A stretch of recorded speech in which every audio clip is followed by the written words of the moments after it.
శ్రీమాత్రే నమ. జై గురు దత్తాత్రేయ. ఈ వీడియోలో మనం మే 17వ తారీఖున మీనరాశిలో సంచరిస్తున్న శని భగవానుడు రేవతి నక్షత్రం మీదకి మారడం జరిగింది. అంటే రేవతి నక్షత్రం అన్నది శని భగవానుని యొక్క జన్మ నక్షత్రం. తన జన్మ నక్షత్రం మీదకి శని భగవానుడు ప్రయాణిస్తూ ఇంచుమించుగా ఇంకా రేవతి తర్వాత ఇంకా మనకి మేషరాశిలోకి శని భగవానుడు వెళ్ళడం జరుగుతుంది.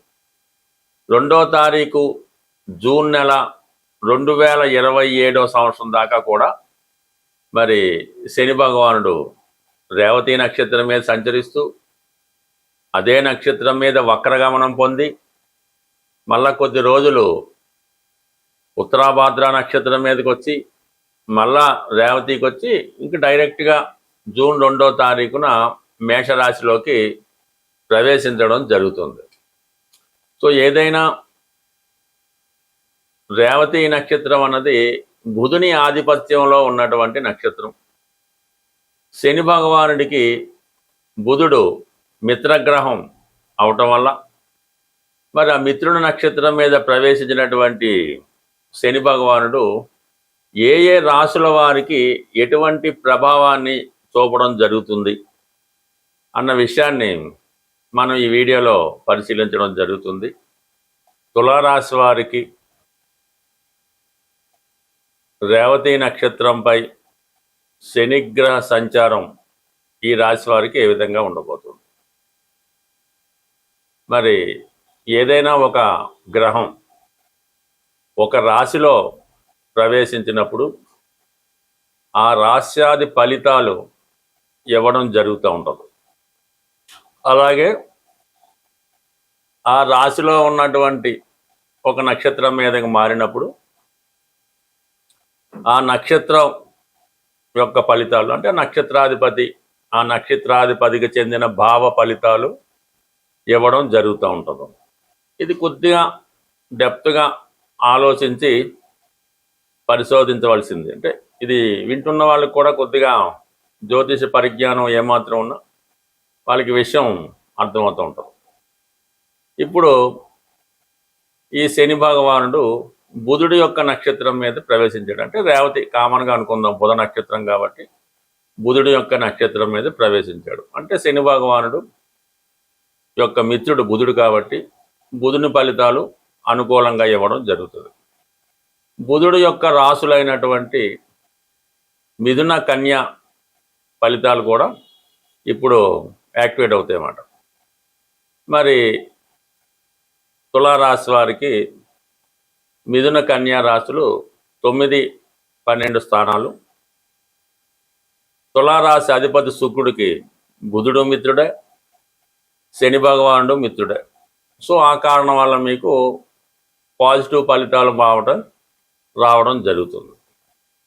ప్రధానంగా 9వ స్థానం బుధుడు స్థానం కాబట్టి శని భగవానుడి ప్రవేశంతో మరి 9వ స్థానం ఏం చెప్తాడు అంటే విదేశ ప్రయాణాలు, ఉన్నత విద్య, పుణ్యక్షేత్రాలు, తండ్రి గురువు, మీ యొక్క యజమాని, ఇవన్నీ 9వ స్థానం. ప్రధానంగా లక్ అదృష్టం. 9వ స్థానం బలంగా అదృష్టంగా ఉంటేనే జాతకుడికి బాగుంటుంది. అటువంటిది విద్యార్థులకి ప్రధానంగా ఉన్నత విద్యా అవకాశాలు, పీజీ లాంటి కోర్సుల్లో ప్రవేశానికి విదేశంలో చదువుకునే అవకాశం అన్నది వస్తుంది. అలాగే దూర ప్రాంతంలో ఉన్నటువంటి పుణ్యక్షేత్రాలు దర్శిద్దామనే ఆలోచన, అది ఒక ఫ్లైట్లో ప్రయాణించి వెళ్ళటం. ఎందుకంటే ఈ వాయుతత్వ రాశులు కాబట్టి తొందరగా దూరంగా ఉన్న ప్రాంతాలు వెళ్ళాలంటే వీళ్ళు ఎక్కువగా విమానాన్ని కోరుకుంటూ ఉంటారు. అలాగా దూర ప్రాంతంలో ఉన్న పుణ్యక్షేత్రాలు దర్శిస్తారు. మరి మీ యొక్క తండ్రి గారికి కానీ లేదంటే గురువులకు కానీ మీ యజమానికి కానీ కొంతవరకు వాళ్ళు ఏదో కొత్త యాటిట్యూడ్, కొత్త వ్యాపారం ప్రారంభించడం, వాళ్ళు కొంత నేమ్ అండ్ ఫేమ్ పెరగడం, వాళ్ళు కొంత కష్టపడి జీవితంలో పైకి వచ్చే ప్రయత్నంలో ఒక విధంగా అది వాళ్ళ యొక్క ఇంప్రూవ్మెంట్ ఉంటుంది. అలాగే మీ పిల్లలు దూరంలో ఉన్న విదేశంలో ఉన్న వారికి ఉద్యోగ అవకాశాలు రావడం జరుగుతూ ఉంటుంది. ఇక ప్రధానంగా 12వ స్థానం కాబట్టి మరి ముఖ్యంగా రుణాలు తీర్చే ప్రయత్నం జరుగుతుంది. పెద్ద ఇన్వెస్ట్మెంట్ లాంటిది ఏమైనా చేయడం జరుగుతుంటుంది. ప్రధానంగా విద్యా సంస్థలు స్థాపించడం కానీ, ఏ దేవాలయాలు నిర్మించడం కానీ, వైద్యశాలలు నిర్మించడం కానీ, ఇటువంటి వాటిలో అంటే వాళ్ళ స్థాయిని బట్టి ఆ విధంగా వీళ్ళు కొంత వ్యయం జరుగుతూ ఉంటుంది. అంటే ఏదైనా పిల్లలు చదువు విద్యా సంస్థల్లో చేర్పిస్తే దానికి ఎక్కువ ఫీజు కట్టవలసి ఉంటుంది. హెల్త్ పరమైన విషయాల్లో మీ తండ్రి గారికో గురువుకో ఎవరికో ఒకరికి అనారోగ్య సమస్యల వల్ల వాళ్ళని హాస్పిటల్లో చేర్చడం వల్ల కొంత ధనం వ్యయం అవుతుంది. ఏదైనా ఒక పుణ్య కార్యక్రమం అంటే మీకు కొంత విధంగా పుణ్యం జనరేట్ అవుతుంది. ఈ ఖర్చు అంటే డొనేషన్స్, దేవాలయాలు బాగా చేయించడం, పేదవాళ్ళని చదివించడం, ఇటువంటి సాధారణంగా చేస్తూ ఉంటారు. ఎక్కువగా తులారాశి వారు ఈ సెలబ్రిటీ రంగంలో ఉండడం వాళ్ళు ఎక్కువ గుప్తదానాలు చేస్తుంటారు. వాళ్ళు ఎంత ఇచ్చిందో బయటకు కూడా తెలిస్తే ఒక విధంగా ఇష్టపడుతుంటారని ఎక్కువ వాళ్ళు రహస్యంగానే డొనేట్ చేయడం జరుగుతూ ఉంటుంది. సాధారణంగా ఈ దేవాలయాల్లో ఉన్నటువంటి హుండీల్లో ఎక్కువగా వీళ్ళు డైరెక్ట్గా రసీదు అది తీసుకుని కాకుండా ఆ డొనేషన్ ఎక్కువగా చేసేస్తుంటారు అన్నమాట. వేల రూపాయలు అటు హుండీలో వేయడం అది జరుగుతుంటుంది. ఈ విధంగా ధర్మ కార్యక్రమాలు, పుణ్య కార్యక్రమాలు చేస్తారు. ఏదో ఒక ఆధ్యాత్మిక సంస్థని పెంచి పోషించే ప్రయత్నం జరుగుతుంది. ఇది సినిమా రంగంలో ఉన్న వాళ్ళకి చాలా మంచి నేము సంపాదించుకుంటారు. ఎక్కువ ఆదాయం ఏర్పడుతుంది, అంటే రెమ్యునేషన్ ఏర్పడుతుంది. అందులో కొంత ధనాన్ని మీరు మంచి పనులకి వినియోగించడం జరుగుతూ ఉంటుంది. ఇక ప్రధానంగా మరి జూలై 27 నుంచి డిసెంబర్ 11 మధ్యలో శని భగవానుడు వక్రగమనంలో పొంది 5వ స్థాన ఫలితాలు ఇవ్వబోతున్నాడు. ఆ సమయంలో మీరు సడన్గా ఉద్యోగం మారవలసి ఉంటుంది. అలాగే కొంత స్పెక్యులేషను, షేర్ మార్కెట్ అటువంటి ఆలోచనలు, హ్యాబీస్ ఉన్నవారు జాగ్రత్తగా వ్యవహరించడం మంచిది ఆ సమయంలో. బట్ ఏదైనా 2027 జూన్ 2వ తారీఖు వరకు కూడా ఈ శని భగవానుడు తులారాశి వారికి అనుకూలమైనటువంటి 6వ స్థానంలో సంచరించడం జరుగుతుంది. 2027 జూన్ 2 తర్వాత శని భగవానుడు 7వ స్థానంలో నీచ స్థితిలోకి వెళ్ళడం వల్ల జాతకుడికి కొన్ని అనుకోని మార్పులు వారి యొక్క పర్సనల్ లైఫ్లో రావడం జరుగుతుంది. ఏదైనా ఒకరి జీవితంలో వ్యాపారమా, ఉద్యోగమా, అతను ఏ విధంగా ధనాన్ని సంపాదిస్తాడు అన్నది శని భగవానుని యొక్క స్థితి బట్టి ఆధారపడి ఉంటుంది. కర్మకారకుడు కాబట్టి మన కర్మని నిర్దేశించడం జరుగుతుంది. అలాగే ఆయుష్కారకుడుగా ఈ భూమి మీద జాతకుడు ఎంతవరకు ఈ శరీరంతో ఉండడం జరుగుతుంది అన్నది కూడా శని భగవానుడు నిర్ణయించడం జరుగుతుంది. అలాగే వివాహ సంబంధించిన విషయంలో వివాహం ఎంత అన్యోన్యంగా ఉంటుంది, ఏ విధంగా ఎన్ని సంవత్సరాల పాటు వారి వైవాహిక జీవితం సాగుతుంది అన్నది కూడా ఈ శని భగవానుని బట్టే రావడం జరుగుతుంది. ఏదైనా అతని అలవాట్లు, ఆలోచనలు, అతని యొక్క ధర్మ కార్యక్రమాలు, చెడు కార్యక్రమాలు, వ్యసనాలు ఏదైనా శని భగవానుని బట్టి ఆధారపడి ఉంటుంది. జాతకుడిని అత్యంత హీనస్థితిలో చాలా విధంగా ఇబ్బందులు పెట్టడానికి, అంటే ఇంచుమించుగా మీకు అందరికీ తెలిసే ఉంటుంది, నలమహారాజు మహాచక్రవర్తి కూడా ఈవెన్ కట్టుకోవడానికి సరైన బట్ట లేకుండా ఇబ్బంది పడడం జరుగుతుంది. సో అలాగే వైభవాన్ని ఇస్తే ఎంత గొప్ప స్థాయికి తీసుకెళ్తాడో అది ఎవరు ఊహించలేనిది. సో ఈ విధంగా ఈ శని భగవానుడు రేవతి నక్షత్రం మీద ప్రయాణించిన సందర్భంలో ప్రధానంగా ఉన్నటువంటి ఏ రాశుల వారికి ఏ విధంగా ఉంటుందో తెలుసుకుంటూ మరి ఈ పరిహారం అంటే బుధుడు విద్యాకారకుడు, వ్యాపారకారకుడు. అందువలన వ్యాపారపరంగా కొద్దిగా ఆర్థిక మాంద్యం ఏర్పడడం కానీ, ప్రజల దగ్గర ధనం రొటేషన్ తగ్గడం కానీ, వ్యాపారాలు సజావుగా సాగకపోవడం, విద్యా సంస్థలు అంత సక్సెస్ఫుల్గా నడకపోవడం, విద్యార్థులు కూడా విద్య మీద పెద్ద శ్రద్ధ పెట్టకపోవడం, ఇవన్నీ కూడా అంటే బుధుని యొక్క కారకత్వాలన్నీ కూడా కొద్దిగా ఇబ్బంది పడుతూ ఉంటాయి. అంటే వాటిని లైన్లో పెట్టే దారిలో పెట్టే ప్రయత్నం శని భగవానుడు చేస్తాడు కాబట్టి. బట్ ఏదైనా వ్యాపారస్తులకు మాత్రం ఇది కొంతవరకు గడ్డు కాలం అనే చెప్పచ్చు. ప్రజల దగ్గర రొటేషన్ తగ్గుతూ ఉంటుంది, సేవింగ్స్ తగ్గుతూ ఉంటాయి, అలాగే వాళ్ళ దగ్గర కొనుగోలు శక్తి తగ్గుతూ ఉంటుంది.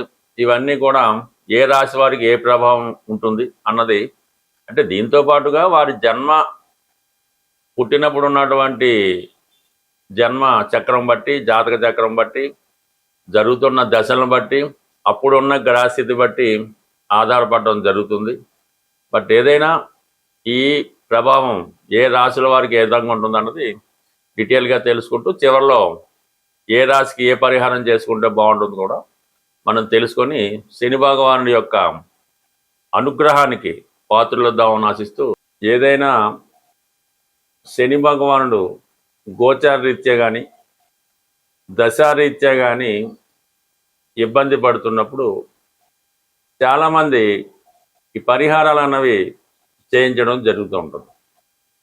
అందులో ప్రధానంగా శని భగవానుడికి తైలాభిషేకం, శని భగవానుడికి జపం చేయించడం, ఇవి నడుస్తూ ఉంటాయి.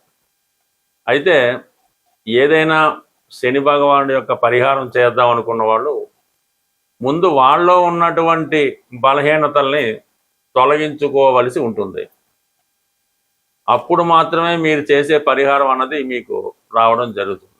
ఏదో ఒక వ్యసనంతో మీరు బలహీనుడై ఉంటారు. అది స్మోకింగ్ అవ్వచ్చు, పాన్ అవ్వచ్చు, మందు అవ్వచ్చు, లేదంటే ఒక స్త్రీ మీద వ్యామోహం అవ్వచ్చు, లంచాలు తీసుకోవచ్చు, ఇతరులను ఇబ్బంది పెట్టవచ్చు. అవి ముందుగా మీరు విడిచిపెట్టినప్పుడు మాత్రమే ఈ పరిహారాలు మీకు వర్కౌట్ అవ్వడం జరుగుతుంటుంది. చాలా క్రమశిక్షణతో సూర్యోదయానికి ముందే లేచి, అలాగే కొన్ని నిమిషాల పాటు ఒక అరగంట 15 నిమిషాల్లో వ్యాయామం చేసి, అలాగే సమయానికి అన్ని రకాల కాలకృత్యాలు తీర్చుకొని దైవారాధన చేసుకుని సూర్య నమస్కారం చేసుకొని, పెద్దవాళ్ళు ఎవరైనా ఉంటే మీ కుటుంబంలో మీ ఇంట్లో పెద్దవాళ్ళు ఎవరైనా ఉంటే వాళ్ళకి ఏదైనా ఒకసారి వాళ్ళని పలకరించి వాళ్ళకి ఏదైనా బిస్కెట్లు ఏం కావాలంటే అవి, మందులు అవసరం ఉంది తెచ్చి పెట్టడం, వాళ్ళకి ఏదైనా ఆహారం టిఫిన్ కావాల్సి ఉంది పెట్టడం, ఈ విధంగా మీరు చేయడం వల్ల ప్రధానంగా ఈ మధ్యకాలంలో ఈ పని తొందరలో అదే అవ్వచ్చు, మీ ఇంట్లో వృద్ధులైన వాళ్ళు, హెల్త్ ప్రాబ్లంతో మంచాన ఉన్నవాళ్ళు ఎవరైనా ఉంటే మీరు ఉదయం పూట ఒక కాఫీ అవ్వచ్చు, ఒక టిఫిన్ అవ్వచ్చు, వారికి పెట్టకుండా మీ చిన్నపిల్లలు కానీ యజమాని కానీ ఎవరైతే యాక్టివ్గా ఉంటారో వాళ్ళు తినడం అన్నది చేయకూడదు. ముందుగా మీరు ఈ రెమెడీ పరిశీలించండి. మీ ఇంట్లో ఎవరైతే వృద్ధులు బలహీనులు ఉన్నారో వాళ్ళకి ముందు ఆహారాన్ని పెట్టి తర్వాత మీరు స్వీకరించడం వల్ల డైరెక్ట్గా మీరు శని భగవానుడికి ఆహారం పెట్టినట్టు ఫలితం మీరు పొందడం జరుగుతుంది. అలాగే కేవలం నెలకు ఒకసారైనా ఏదైనా వృద్ధాశ్రమాన్ని, అంటే అనాథలు ఎవరైతే కుటుంబ సభ్యులతో నిరాధించారో వాళ్ళ అనాథలు, వాళ్ళకి వెళ్ళి వాళ్ళకి అవసరమైనటువంటి ఆహారం కానీ పళ్ళు కానీ మాత్రలు కానీ మందులు కానీ కేవలం పరామర్శించడం ద్వారా కూడా కేవలం శని భగవానుడు ఈ విధంగానే అనుగ్రహిస్తాడు తప్ప మీరు లక్షలు వేలు ఖర్చు పెట్టి ఏదో జపాలు చేయించాం, హోమాలు చేయించాం, అది చేయించాం, ఇది చేయించాం అంటే జీరో ఉపయోగం. మీకు మీరుగా ఈ విధంగా మీ కుటుంబంలో వృద్ధుల్ని సేవించి వాళ్ళ యొక్క ఆశీర్వాదం పొందడం వల్ల, వారిని జాగ్రత్తగా చూడటం వల్ల కంప్లీట్గా మీ యొక్క శని మీకు అనుకూలించడం జరుగుతుంది. శని అనుకూలించినంతగా ఏ గ్రహం కూడా అనుకూలించదు. అందువలన శనిగ్రహ అనుగ్రహం ఉంటేనే మిగతా గ్రహాల అనుగ్రహం కూడా మీరు పొందడం జరుగుతుంది. మరి శని అనుగ్రహం పొందుతారని ఆశిస్తూ స్వస్తి.